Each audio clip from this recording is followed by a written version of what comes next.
Okay, well, good morning, good afternoon, everyone. We're delighted to welcome you to this community dialogue, online community dialogue for ISOC members. We are here in Geneva with the UN Special Rapporteur, Cannataci, my colleague Nicolas Seidler, and Carl Gonberg from the Internet Society, and I'm Constance Bommelaer from the Internet Society as well. We're very happy to be hosting this new community dialogue. It follows the very successful discussion we organized on encryption about 3 weeks ago. We saw there's clearly an appetite from our members to have more of these interactive sessions focusing on a specific policy issue. So we are definitely committed to continuing and maintaining the pace in the coming weeks. I'd also like, of course, to thank our special guest who is here today to talk about his mandate, which focuses on privacy, of course. I understand you were appointed by the UN about a year ago, and your initial report focused on defining privacy, setting the scene for your mandate in the coming years. And the opportunity today for our members is really to exchange with you, understand better where you are heading in terms of your mandate with the Human Rights Council. With this, I'd like to wish you all a fruitful discussion. I will be handing the floor to Nicolas, who will be facilitating the discussion. Thank you, Constance. So welcome, everyone. Thank you very much for joining this dialogue. Just a few early remarks on the structure of the session. We would like it to be as interactive as possible. I have some questions for the Special Rapporteur, but the idea is really for you as well to share your questions and your comments. So please do use the text box in Zoom. My colleague Carl Gonberg will gather those questions, and we will regularly input them into the discussion. Another housekeeping thing, please keep on mute if you're not speaking, so we have better sound quality for everybody. Of course, if you would like to make an oral comment or question, just raise your hand in the text box and we'll be happy to give you the floor. Finally, also noting that our colleague from ISOC, Robin Wilton, is online, or should be. He's our expert on identity and privacy, and he will also provide a few concluding remarks at the end of the discussion. So, it's up to me. Thank you very much. So one of your first priorities, as identified in your first report, seems to be to basically get back to the core of what the right to privacy is in order to better understand its meaning in the digital age, which is one of 5 thematic themes that you have identified. So,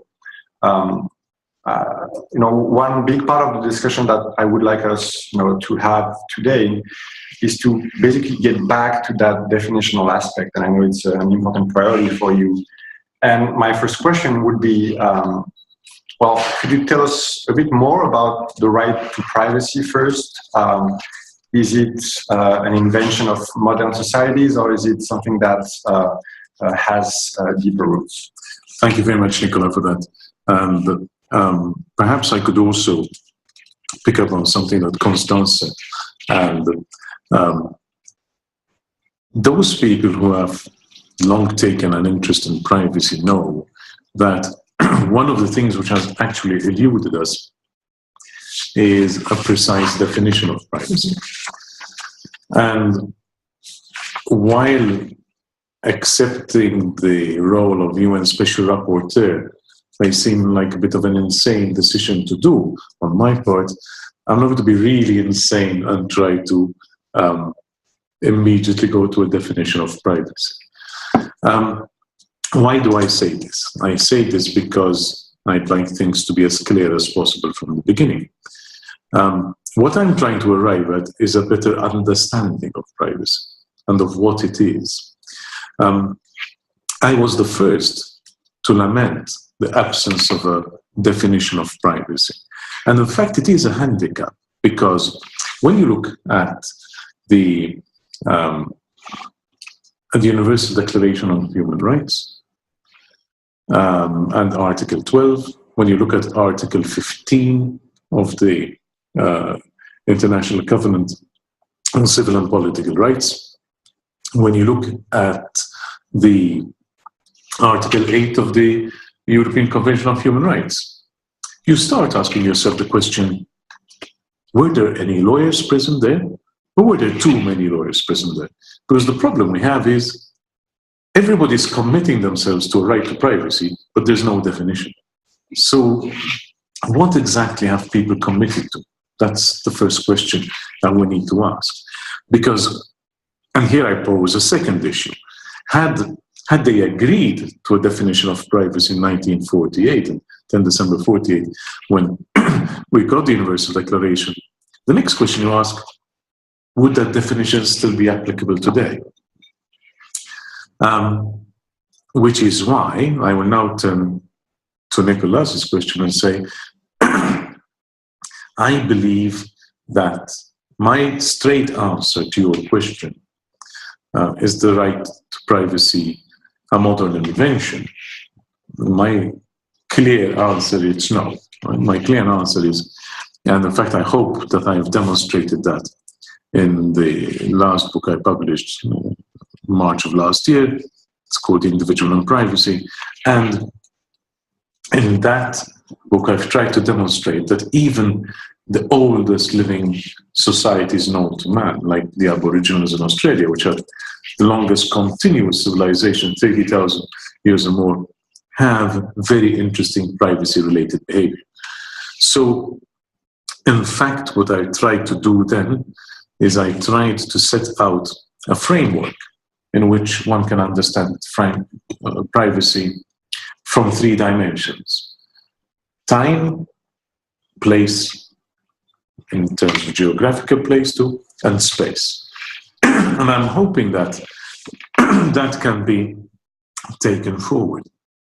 So what I've done over the past 11 months and a few days that I've been appointed, though I only went into the post into the 1st of August, what I've tried to do is I first tried to dedicate a lot of time to engage with a lot of stakeholders to trying to understand whether I was able to still see the wood in spite of the trees, right? Because after 33 years or more working in the field of privacy, I obviously have my own ideas, I obviously have my own priorities, but I wanted to check with a bunch of stakeholders out there whether their priorities, whether my priorities are their priorities, right? So I kind of organized this year into 2 main parts. After my first report, what I was trying to do in the report that I was presenting on the 9th of March to the Human Rights Council, there, what I was trying to do, I was trying to identify issues, not prioritize them, identify them. Since then, and I said so quite clearly in that report, that what I'm going to continue to do is work towards a prioritization of those issues which I have identified. And I have now identified the first set of priorities. I'm deliberately calling it a set of priorities so people will not get the impression that I'm more focused on one than the other. The reason is quite simple. These priorities are also important that I can't just say, I'm going to do this as a priority and ignore everything else. What I'm trying to emphasize there is the need for concurrent action.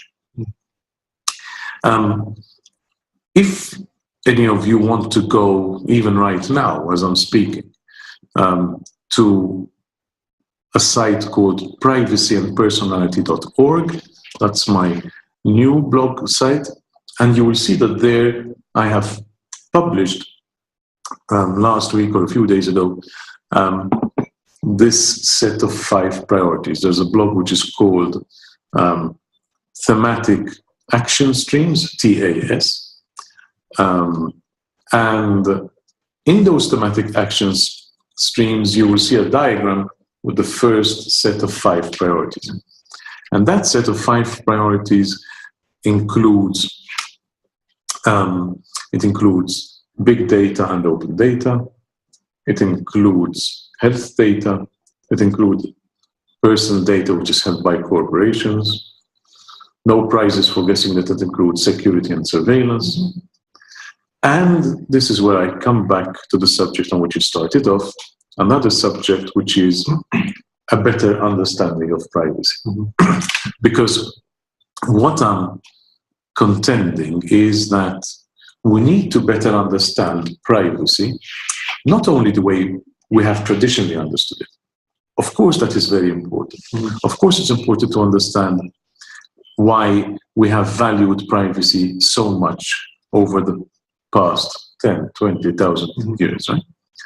But also to see whether the behavior of people today is suggesting that they may value it even more in a new context such as the internet, whether we can also come up with new safeguards and new remedies for the new situations we are seeing taking place on the internet. Because privacy as a right has not remained static, right?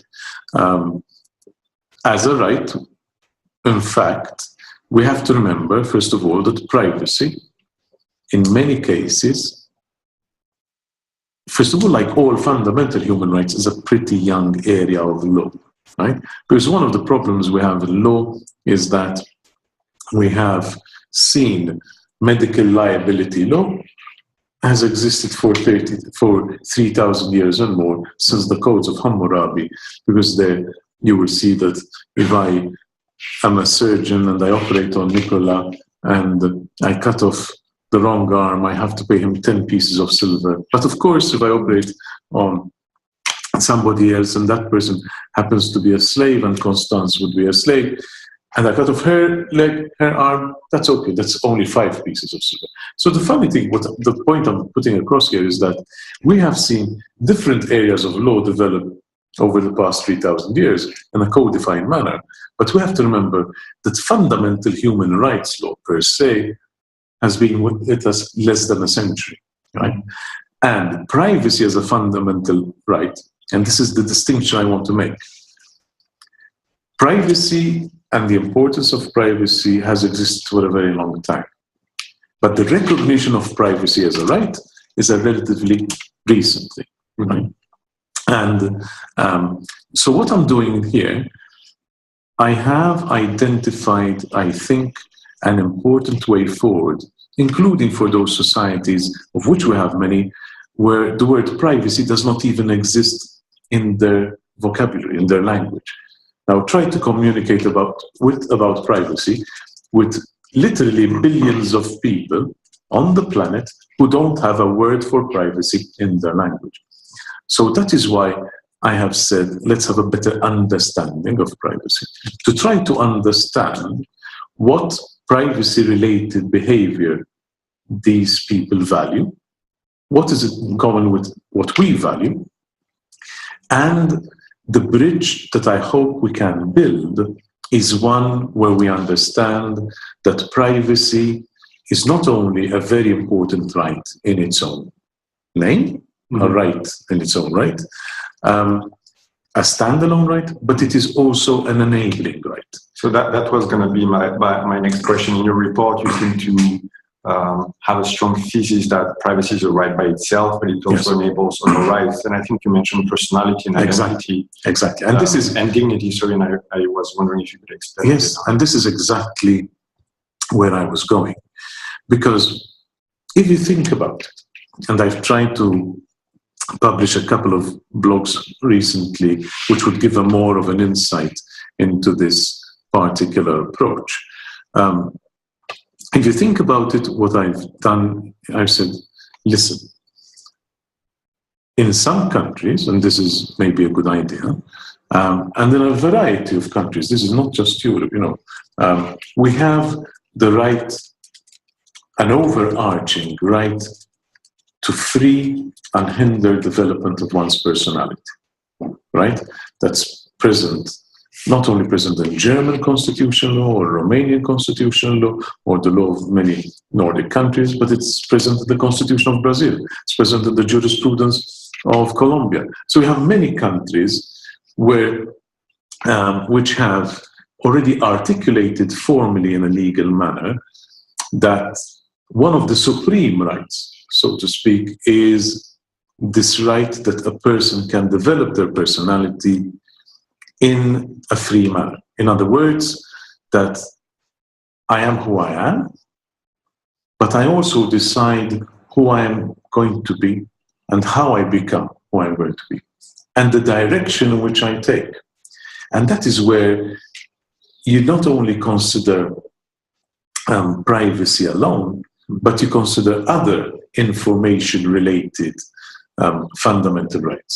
So I like to look at privacy together with freedom of expression, together with freedom of information, because it is with the exercise of those rights that an individual can, within a private space, receive ideas, impart ideas, discuss those ideas in privacy.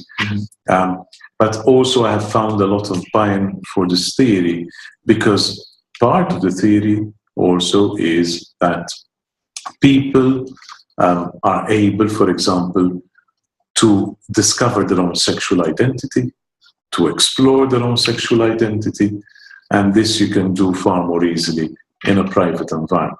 And I will simply finish by saying, in each of the 5 thematic action streams which I have identified, I'm launching a task force in each one. We're going to have events in each one around the world to try to give everybody the opportunity to explain to each other how they perceive these issues.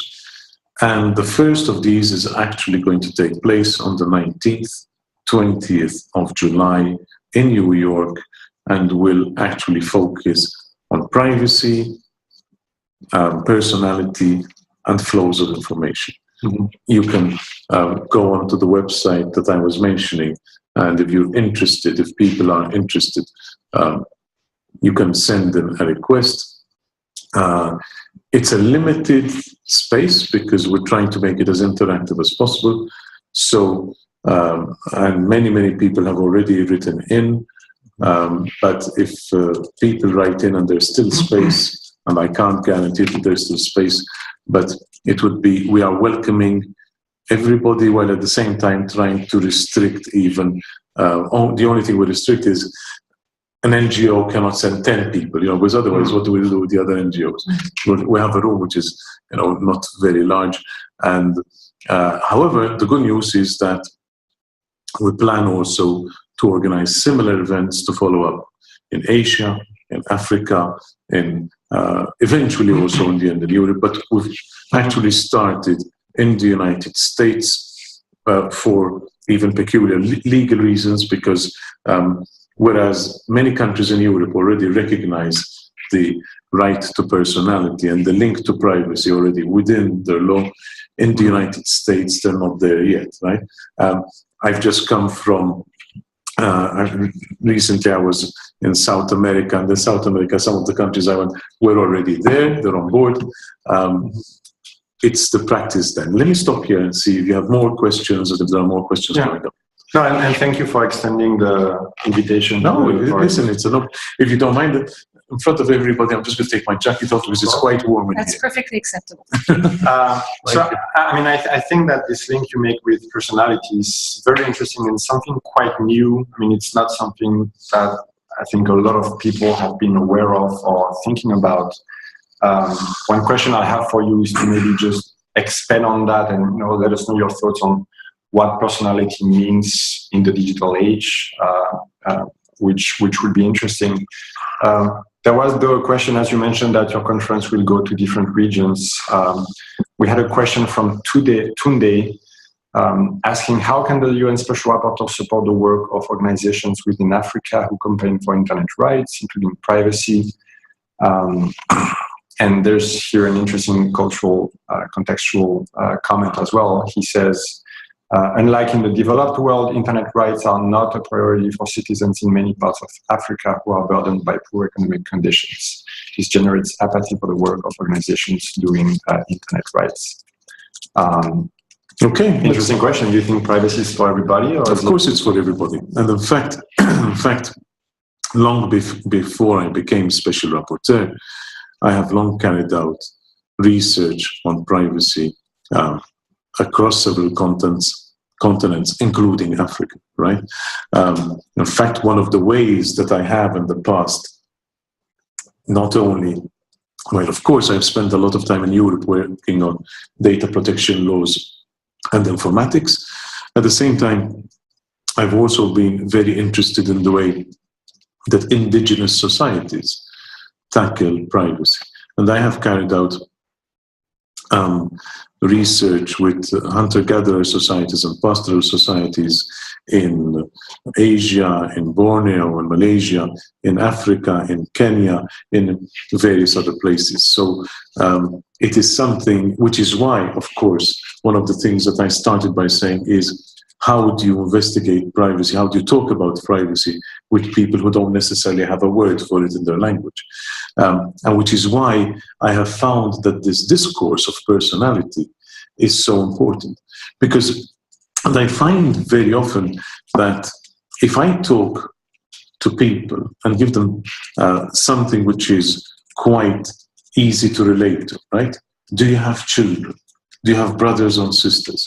Because the moment that you have, and most people have brothers or sisters if they don't have children, and you ask, so hang on, do you want to see your children develop their personality freely, or do you want somebody to come in and force things down their throat?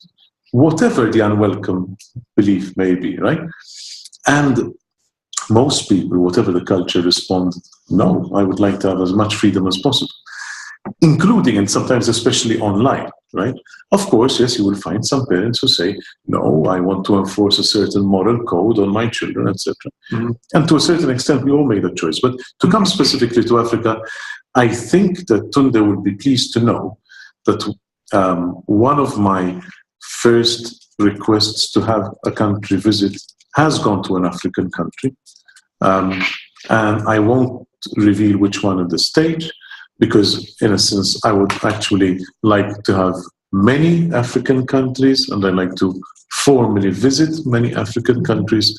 So that being said, yes, I think that there is great scope for work on privacy in Africa, because we have to remember too that one of the amazing things about Africa is that so many people are using mobile technologies to go online.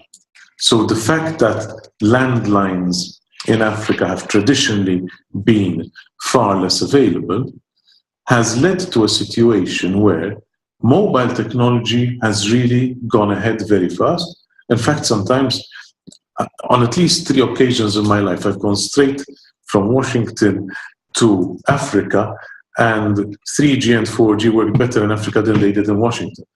And why am I using this as an example? Because if the communications are working well, then we find out why not only so many people are on Facebook, but why so many people in Africa use mobile technology to get to Facebook, to give one example, than other technologies.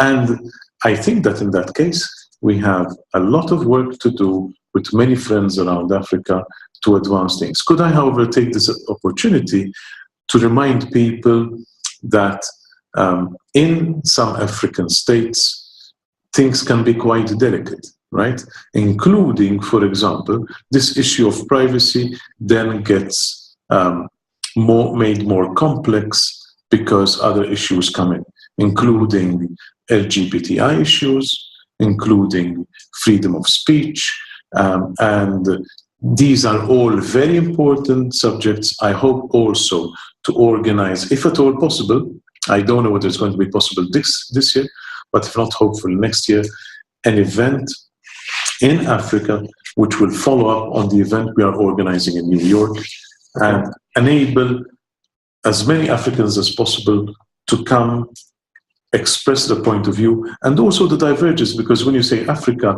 and I'd like to end on this point in response to what Tunde asked, Africa, like Europe, like the United States, is not homogeneous, right? There are so many different things going on in Africa. And in some cases, African society is going at a faster speed and sometimes at a lower speed.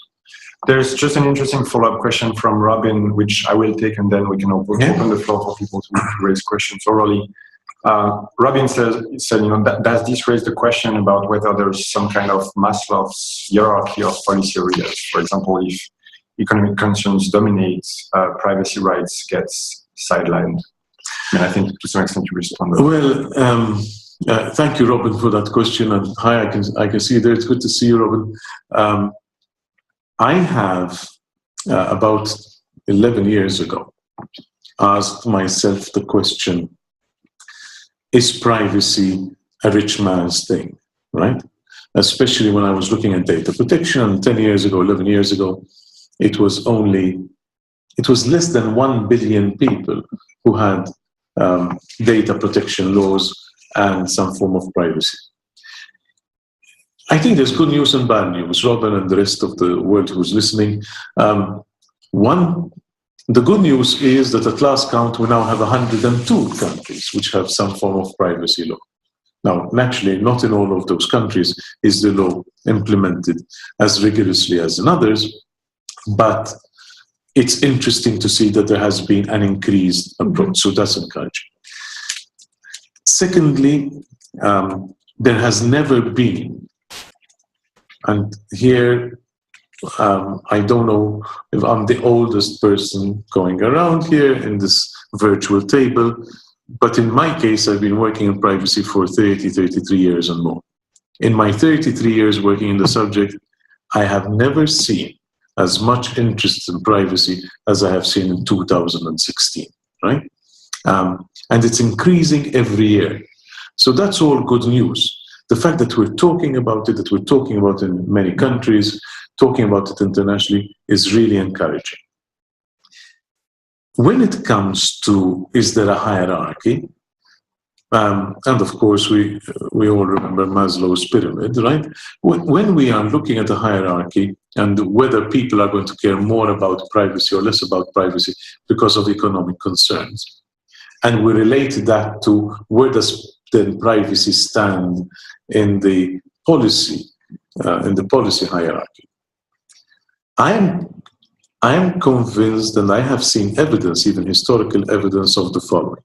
One, that people care about privacy, that people, even if they are on the outside materially poor, still create information ethics rules which help determine private spaces. And the clear example, if I go back historically, is that of the Aboriginals, but I can, in Australia, but I can go to many other examples in Africa, in Europe, indeed, in America, in the Amazon, where even people who live in what looks like an open camp, really, there are spatial differentiations, there's privacy-related behavior, there's privacy-related behavior when it comes to sex, when it comes to defecation, when it comes to a number of things. So that would be my first answer, that people are still searching for privacy. But if somebody asks me the question, do economic means impact on privacy? Certainly. And even historically, they have impacted on privacy. If I look, for example, if I go back to the book that I just made reference to, one of the first papers there looking at privacy in time and place, it looks at privacy in 17th century Aleppo and Syria, right? Now, when you had, fortunately for those days, Christians and Muslims and Jews living together much more peacefully, And at the same time, when you look at the court records and you see the court records of 17th century Aleppo, you suddenly realize, so it didn't really matter whether you were Muslim or Jew or a Christian. If you were poor, you had to live in a space where you were sharing an oven, where you were sharing rooms around a house and around the courtyard. So, and we see that happening again today in many cases. But it's not because people don't want privacy. It's because they can't afford certain levels of privacy economically. And I think that those two go together. And then when you talk about things to people, and I'll say this before the next question, Nicolas, one thing that I have found, and if we look at minorities, and here I'm not necessarily referring to LGBTI, but I'm referring to indigenous minorities. If you look at indigenous minorities, in many cases, I have found them so taken up with daily survival that if you had to ask them what kind of rights they are interested, they are much more interested in the immediacy of land rights, especially when they're being chased out by loggers in the middle of the jungle in the Amazon or in Borneo, or indeed in Africa, in many places in Africa, than they are with privacy, right? That does not mean that necessarily privacy is not important. It does mean, though, that in terms of sheer survival, their first focus is being taken by another urgent issue. Right. No, thank you for that. And I think that sort of puts privacy in a bigger perspective than what people think of it. And I think it's interesting as you focus on the digital age to take a step back. I'd like to, if you don't mind, take a few questions that we got. And actually, I'd like to allow people to make them orally if they wish so. GMH, if you would like to jump in with your question regarding a word for privacy or the lack of a word, would you like to jump in on this one? Yeah, hi, can you hear me? I don't think my microphone's working. Yes, we can hear you very well. Okay, it's one of those plug-in ones. I just wondered, in societies where there isn't actually a word for privacy, do the citizens still exhibit the kind of desire for privacy? Do they maintain their personal space? Do they have doors? Do they hide themselves away? I've seen it in China where the word for privacy is kind of sinister, yet it's just like here. People have doors, people live away from the world. The answer is very clearly yes. In fact, one of the most interesting experiences is that I have had personally in some of the research that we've carried out. And in this case, it was in forests in Africa with the oldest hunter-gatherer groups known for at least 1,000 years. I'm not going to mention who for privacy reasons at this moment in time. But what was very interesting is that people in remote locations who live in huts, who have to walk 20 or 30 kilometers at least to charge their mobile phones, who don't necessarily have a word for privacy, who to them I was the first white man they had ever seen, yet they had developed privacy etiquette even when speaking on a mobile phone. They would, in fact, when we're carrying out our anthropological research, we had to devise a question together with the anthropologists and the cognitive psychologists. One of our standard questions then became, do you move away, or do people in your circle move away when you are losing a mobile phone? And it's incredible. If I show you the pie chart, a vast majority of people in the forest had actually developed even privacy-related behavior and were exhibiting privacy-related behavior even if they had no doors, right? And one of the interesting things that we have done is actually flip a page over, and if they have no word for privacy, I would ask them to draw in the sand or on a piece of paper an outline of the place where they lived and show me those areas where anybody can go into and those areas which are restricted.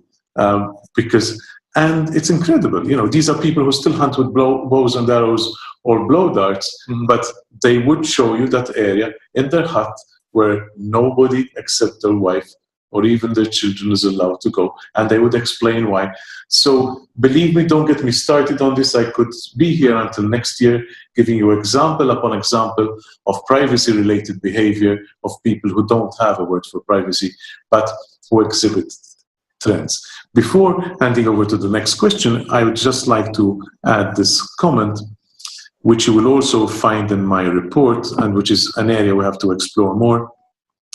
In many societies, we have also tended to overlook the distinction between and the integration of privacy of the individual and privacy of the group.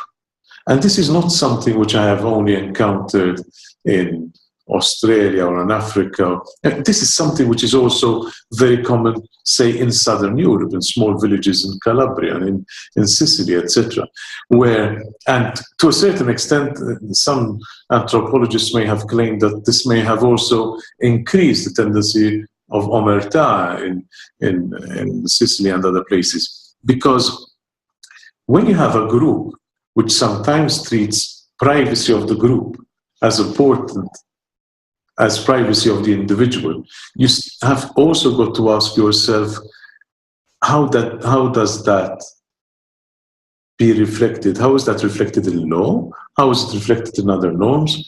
And how is it reflected on behavior on the internet, right? And how does digital technology impact that? And sometimes it impacts it in the most incredible of ways.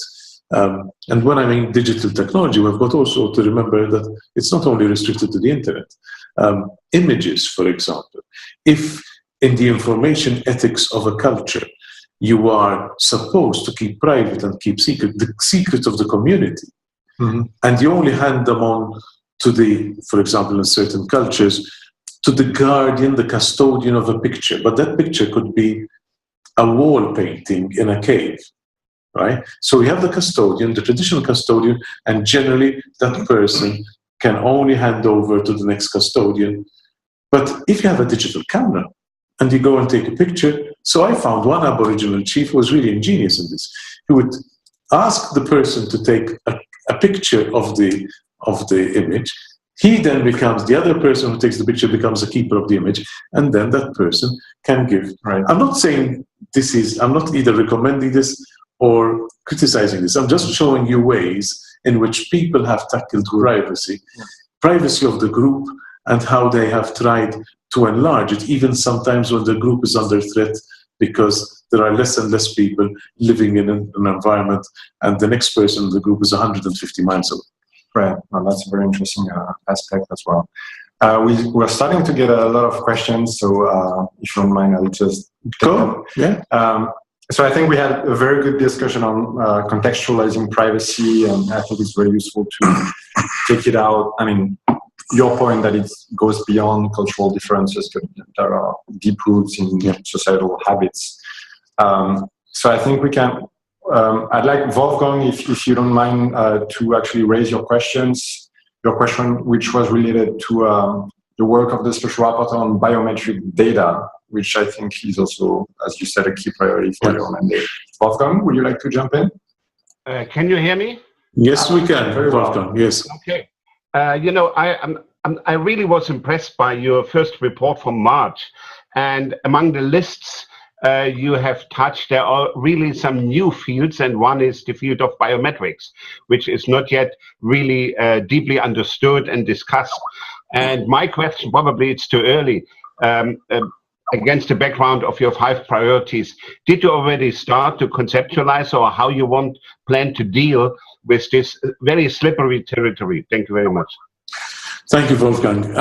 This is something about which I've actually been thinking and working on for years, because in fact, if you were to carefully Google me a bit, you would find that at least 2 of my current projects, which are, as you know, I I lead or coordinate or participate in many other projects outside the Special Rapporteur. And many of those projects we are either investigating technologies or developing technologies which deal with, in this case, with biometrics. So at this moment in time, at least 2 or 3 of my projects deal with biometrics. In one project, I'm involved in deals with developing voice identification, speaker identification, which of course can be very useful in a security context, right? Is this person who we only have a voice recording of, is this a terrorist?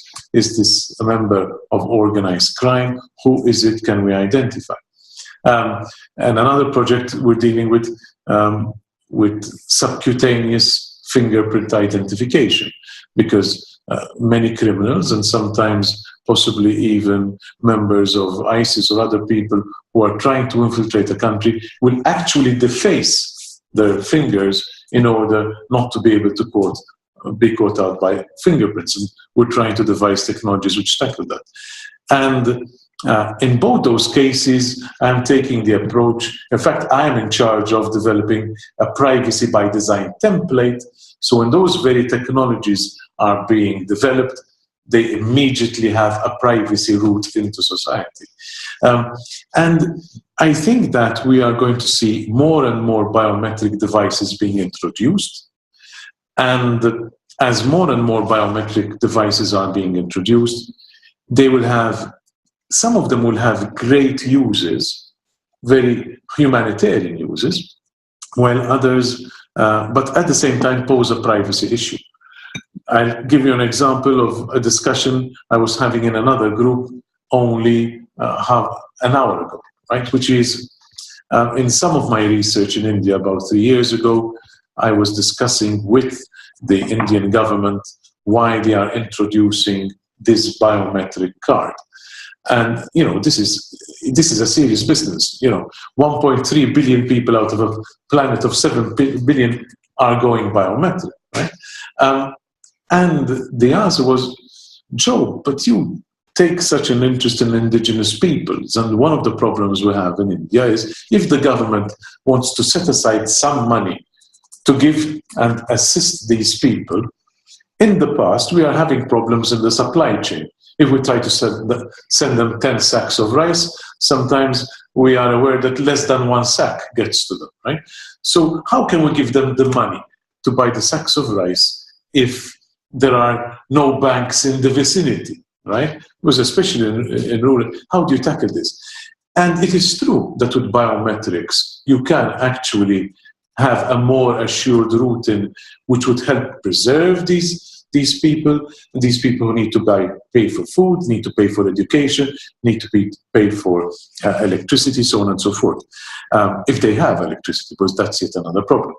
But this takes us back to the subject of mobile phones and biometrics, because if you have a phone which is biometrically enabled, right, then you have a better route in to enable somebody who is out there in the middle, relatively in the middle of rural nowhere, yet to be able to carry out a banking transaction.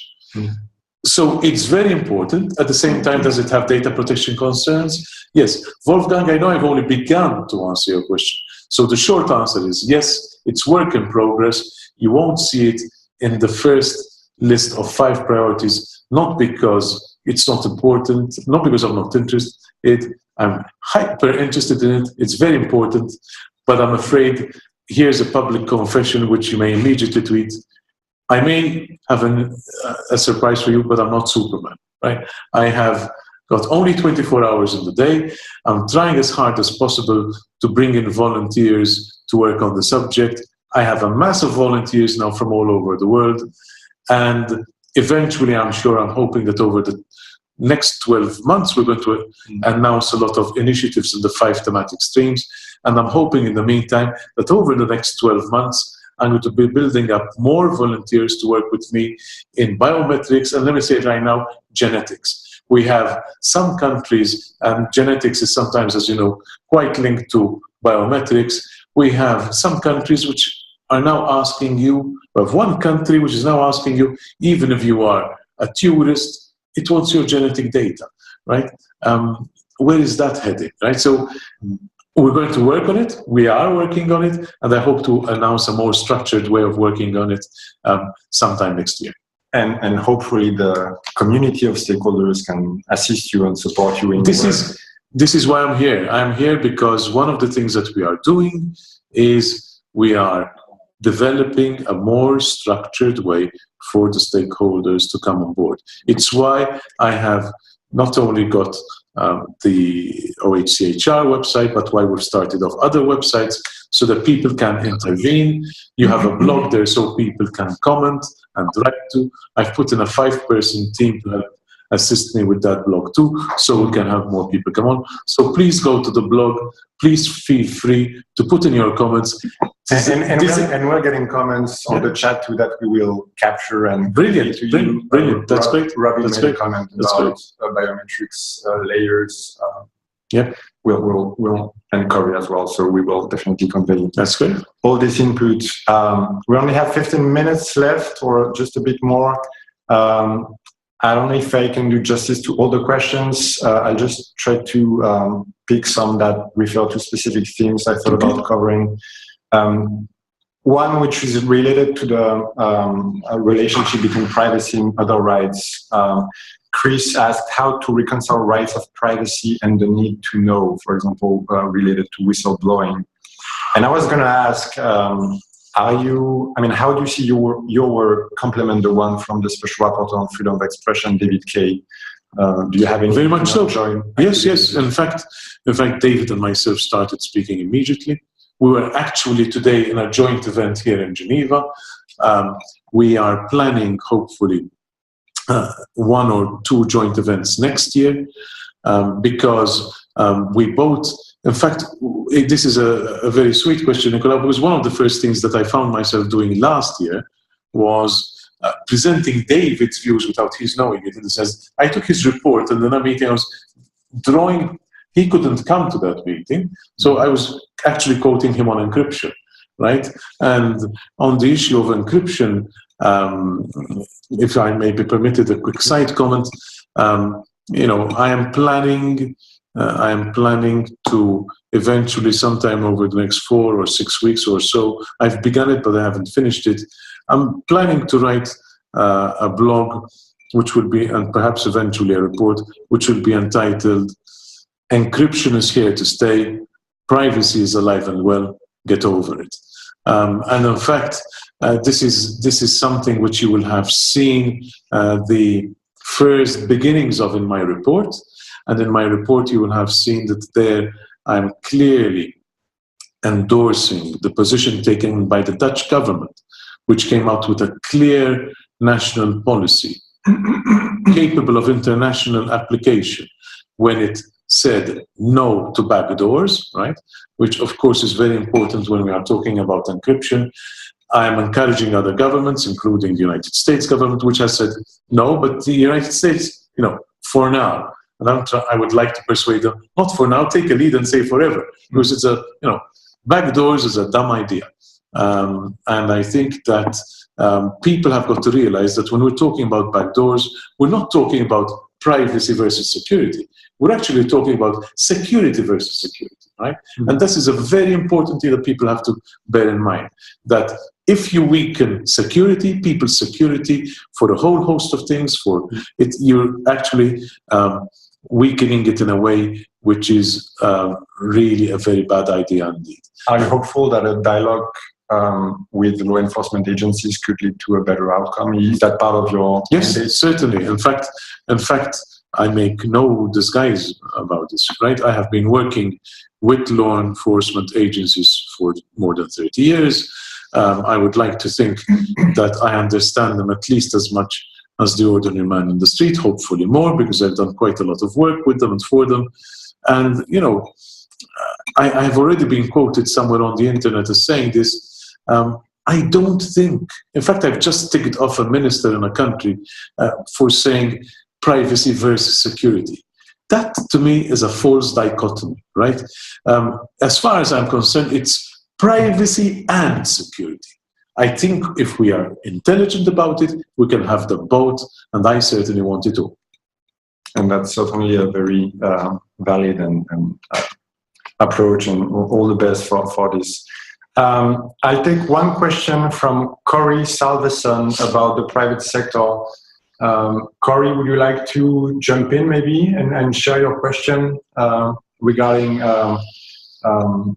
how, I mean, most communications go through corporate actors?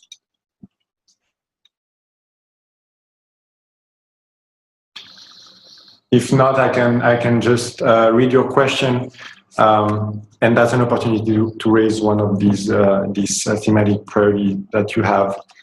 Corey said, increasingly many basic services and experiences are provided through private companies today. How are you thinking about the role of private internet-centric companies like Facebook, Alphabet, Uber, etc.?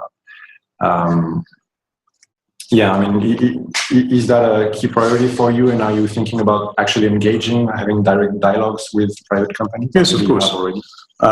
In fact, I have been having direct dialogues with these companies long before I ever became Special Rapporteur. And in fact, in some of my EU projects,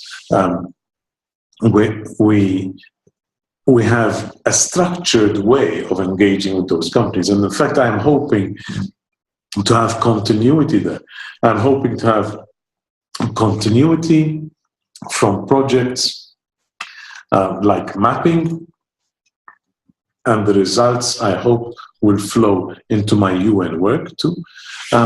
Because what we're doing there is, in mapping, let me explain this very quickly for the people out there, and you can go to our website to mappingtheinternet.eu, which is also one of those projects where we have engaged with the Internet Society previously.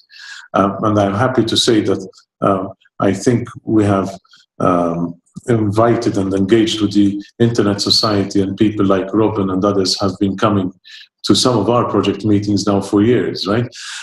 In at least 4 or 5 different projects, and we are very grateful to that, right?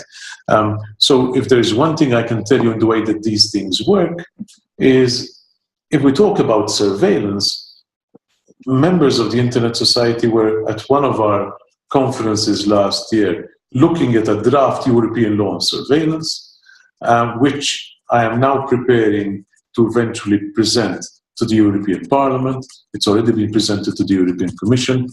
And obviously, if people find it to be useful, we will also take that into the UN sphere, not only the EU sphere, right? So, and I think that these kind of initiatives are very important. When it comes to private companies to run, sometimes public corporations now, I mean, it's the private sector, but they're very public in some ways. Mm-hmm. Yes, we are engaging. We have had, in fact, I won't mention the companies for now, but I've had 2 meetings last week in the United States, hours long, sometimes 5 hours with one company, 3 hours with another. We've actually organized. So if you think of the biggest companies in the world, let me just say that without mentioning names, and imagine them locked up in a room with me for 2 days. It happens. It's happening. It's already happened once this year, and it's going to happen again in 4 weeks' time. The companies are being very collaborative, very cooperative, and being very open. I think we're exploring not only issues like surveillance, right, which we are looking at, but they are being very cooperative even in discussing things like business models, right? I have been very keen to also broach a discussion about business models with them, because I think that's a very important subject. And I think that it's also very important to be able to look at business models in such a way that we're now making the next step. And the next step is, you cannot only talk about business models, you have to disaggregate business models. Because the business model of one company is not the business model of another company. And some companies treat personal data in one way, some treat it another. Some can be very responsible about it, some may be less responsible. And one thing that let's remind each other in this sphere that Corey has mentioned, it's these people have an evolving business model. It's not as if they set out immediately and said, I am going to become a multimillionaire by A, B, or C. A number of these people set out by having a business model which they then evolved and then discovered they could do something else, then could something else. And when you have that element of emergent design as opposed to preordinate design, naturally you can make mistakes, naturally you can leave safeguards out, and I think our job is to put them back in. And I'll finish on this point, Corey, by using the following analogy, which some people find useful. We are now, I think, approaching 120, 125 years, maximum 130 years of celebrating another technology, and that's the car, right? So if you look at the motor car, we spend the first 50, 60 years just trying to make this thing go faster and faster and faster. Sounds a bit like my internet connections, right? So going faster and faster and faster. And then all of a sudden, we woke up and said, hey, okay, we thought about brakes 70 years ago, but shouldn't we be making these cars a bit safer? Because look, in the United States alone, there are 100,000 deaths on the road, right? In this country, there are so many deaths on the road. And in fact, when you look at the history of motor car technology, you will find that it's only relatively recent, right? When I was a boy, in late 60s, early 70s, that we first got seat belts, and then we started getting softer bumpers, and then we got airbags, and then we got crumple zones. And what are crumple zones? Crumple zones are safety by design, right? And it brings us to privacy by design, right? And what I would like to think is that now that we're getting the internet to go pretty fast, perhaps a lot of people are suddenly realizing that the internet is putting a lot of people's privacy at risk. Let us remember one thing, since this is the internet society. One thing which people often forget about Article 12 of the Universal Declaration, about Article 17, is that it starts with privacy, but it finishes with reputation. And in a lot of research that we carry out, people's reputation, especially reputation on the internet, is of grave concern to millions of people out there. Right. And I think that that is one of the links we shall see, Nicolas, to go back to your very first question. Dignity is intrinsic to personality, and people feel that their dignity is often undermined when there is an attack on their reputation. And the internet, unfortunately, has made attacks on reputation, especially unfair attacks, much easier and with a much wider impact. And we have to think on ways and means to provide safeguards and remedies against that too. And briefly on technological evolution, and if you think about privacy in the next 5 years and with ubiquity probably being everywhere, yep. I mean, are you generally more pessimistic about the state of privacy, or are you optimistic that there will be new tools for people to manage their privacy? Well, beyond, let me be as usual. As usual, I would like to be honest and direct. It is rumored, perhaps not totally in an unfounded manner, that I was born with the happiness gene and with the optimist gene. So, with all respect to any geneticists out there, I am still carrying out research to see if people have the privacy gene. But when it comes to the optimist gene, yes, I am an optimist, but I think I could spend several hours, not minutes, giving you grounds for optimism, right? I think, as I was saying first, there has never been so much interest and so much discussion of privacy in the past 30 years. And I think that this interest will lead to a lot of progress. Yes, it's cyclical. Yes, sometimes we see, as we see at this moment in time, people are upset or are worried by terrorist attacks, for example, and they try to introduce laws which I have openly said are disproportionate, right? So at the same time, countries like the United States have introduced the Patriot Act after 9/11 and then watered it down.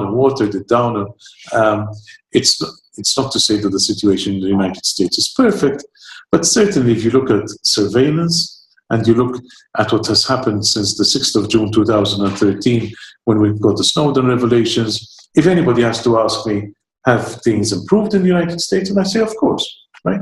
We've had a prohibition on the gathering of whole loads of telephone data. We've had the introduction of the USA Freedom Act. Are things perfect? No, they're not. But there's been progress. So I think that, okay, at this moment in time, I have to pick up the subject with a number of European governments who are introducing laws which may be disproportionate on the grounds of security. But I think that in the long run, these things are cyclical, and in the long run, people see sense and see that an action is disproportionate. And most importantly, when we ask the question, what kind of society do we want to live in, right?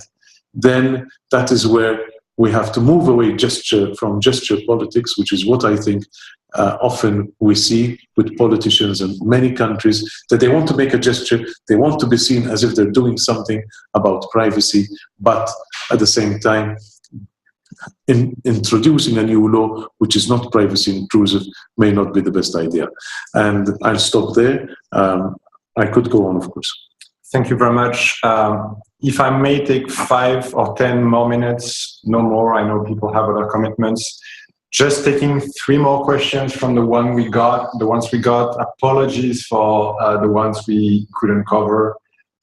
We will convey all your comments and questions to Joe afterwards. So let me try to summarize 3 questions, which are quite different. But I'm sure people will appreciate your thoughts. There is a question from Andrei Kolesnikov asking, how should we deal with legislation projects under the umbrella of privacy protection? I can speak. Yeah, we like to actually explain your of course. Data localization, I think. Right? Yeah, I'll make it more precise. The question is, can you give us examples where the privacy protection laws used for other purposes, such as lobbying certain business interests or to increase restrictive regulations by the governments? Yes, the answer is yes. Unfortunately, what we see, but sometimes less privacy but more security, right? We see laws which are introduced or practices which are introduced which are supposed to be about security but which are actually about political control, right? So this is something that we have to be careful about, because very often when we look at laws, and if you go back to what I was saying previously about the 3 fundamental rights, which are information-related fundamental rights, right? So we have privacy, we have freedom of expression, and we have freedom of access to publicly held information, right? Now, in those cases, those are the rights which enable a citizen to receive information and impart information. And they're also the rights which enable a citizen to acquire information about what is happening in a government entity. We are seeing, and have long seen, that in some cases, in some countries, for example, if you ask yourself the question, do you have freedom of expression? Can Andrei go onto the internet and say something about his government or about a rich businessman, or indeed about a local mafia leader? And the answer is yes, he can go and do it. But what are the consequences of his doing? Will he be picked up in the evening by the secret police? Will he be locked away in a jail? Or will he be murdered the following morning? Now, so it's all very well and good to speak of freedom of expression on paper. It's all very well and good to speak even of the ability to go onto the internet and say what you like, but the consequences of that could be not only virtual consequences of your being shut down or you're having websites shut down, but they could be physical consequences in real life. So that's one thing. Then we have some countries which ostensibly tell you, now we are going to have data localization policies, right? And in this policy, in this country, and I can think of at least 5 in my mind, right? And at least one of them, and more, are members of the Security Council of the United Nations, and I shall say no more. So in these countries, we have come out with the idea that ostensibly to protect privacy, therefore data from people in that country can only be kept in that country. Now, apart from the fact that from certain points of view, this may be impractical, right? But from another point of view, it is dangerous because what we have seen sometimes can be more sinister than that. Let me give you an example. An example which easily comes to mind, more than localization of data in a certain way, where we think of physical servers, though that is certainly happening. We also have issues like, through various tactics, some government or another will try to clamp down or discourage people from going with company A so that they go to company B. And what is the advantage of their going to company B on the government? That it's more easily to survey, right? So am I seeing instances of that? Yes, clearly. Am I trying to do something about it? Yes. I'm engaging with those governments which are being shown to be undertaking those practices. You will understand that I do not have an army with missiles under my command, and that my only tools are the politics of persuasion, right? So in that case, all I can do is I can go to governments and persuade them that what they are doing is a bad idea from many points of view. And this is where I rely on you for help. Please write to me with all the reasons why you think it's a bad idea. Because I'm sure that there are a number of things which I can't see. I'm sure that a number of you have local experiences with which you can help me. And the more cases I have, the better. I'm a very peaceful person, so I hope that the good news too is that even if I had missiles under my command, I would never use them except in self-defense. So that's just in case you were wondering where that was going. And thanks for inviting the ISOC community. You're very right. We have chapters in many countries. Many of them are well connected with governments, local businesses, etc. So they are clearly upfront on the advocacy front. Just two more questions, and one which is related to how can people interact with you. There was a question from Tunde again. How can organizations like Paradigm Initiative in Nigeria, working on passing a digital bill in Nigeria, receive the backing of the rapporteur? I mean, basically, how can grassroots initiatives work with you? Or that's very easy. It's very easy. All you have to do is do like everybody else, which is drop me a line, right? My email address is on the website. If you feel that you are living in a society which is not necessarily that secure, we shall also guide you how to contact us using military-grade military-grade encryption, because military-grade intelligence might be trying to see what you're reading. The whole reason is very simple. My mandate's office in Geneva receives a number of requests, all types of requests, and some of those come from people who are in physical danger, right? The simple reason is, of course, if you drop us an email, if you don't feel in physical danger, then an email is normally enough. But if you think there may be physical danger, please contact us, and we shall find different ways and means of getting in touch with you.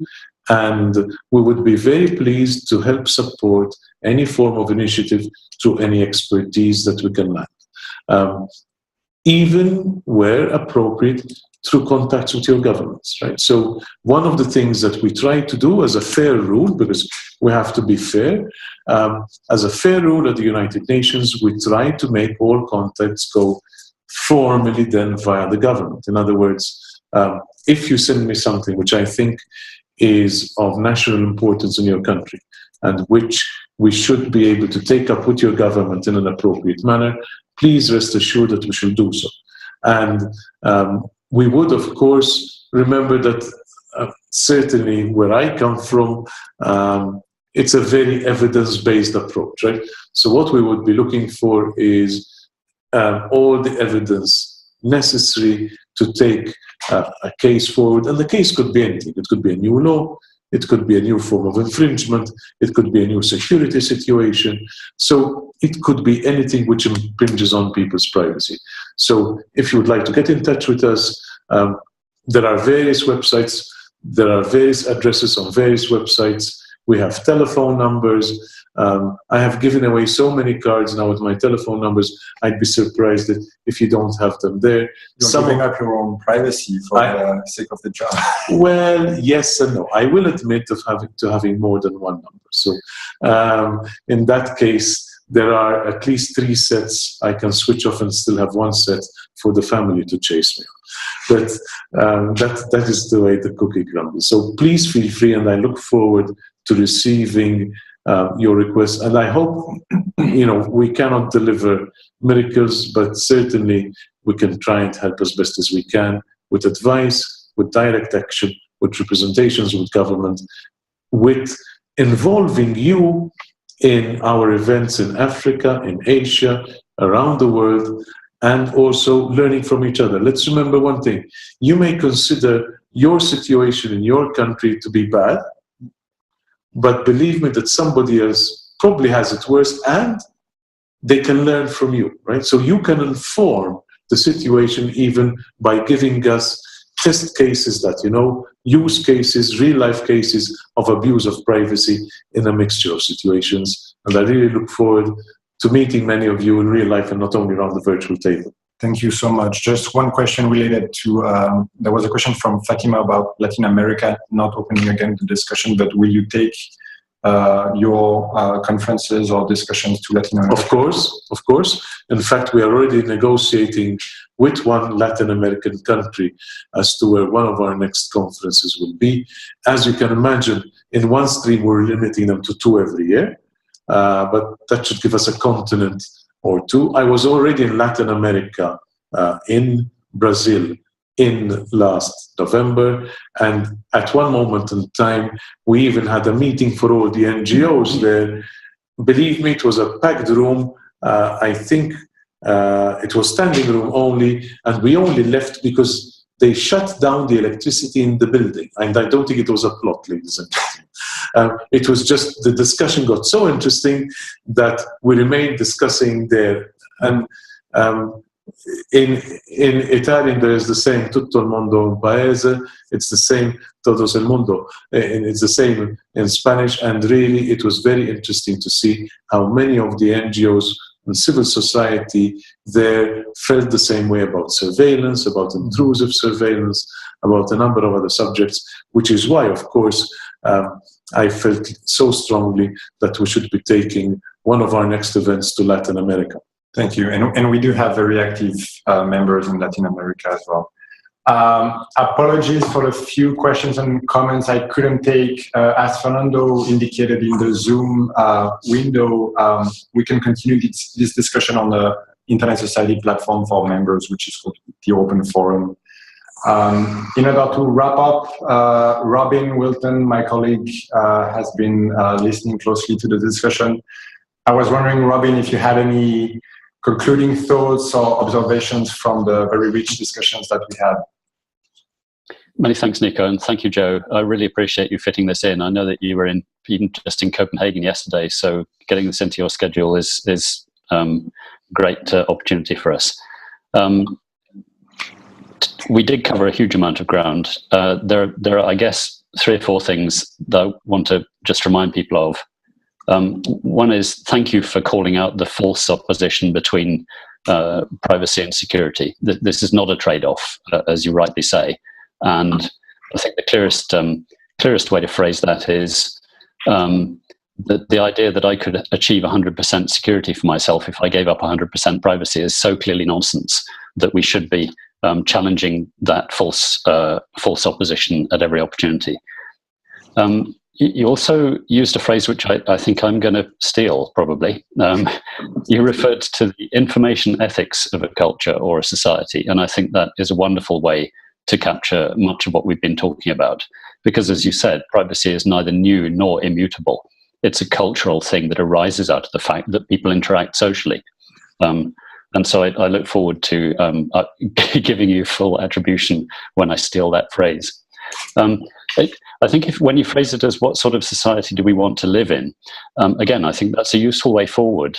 But I think we need to go even further and ask what sort of societies do we want to live in? Because so many of the issues about this arise from the different expectations in different cultures and societies. I also wanted to pick up on a question that Jos asked in the chat.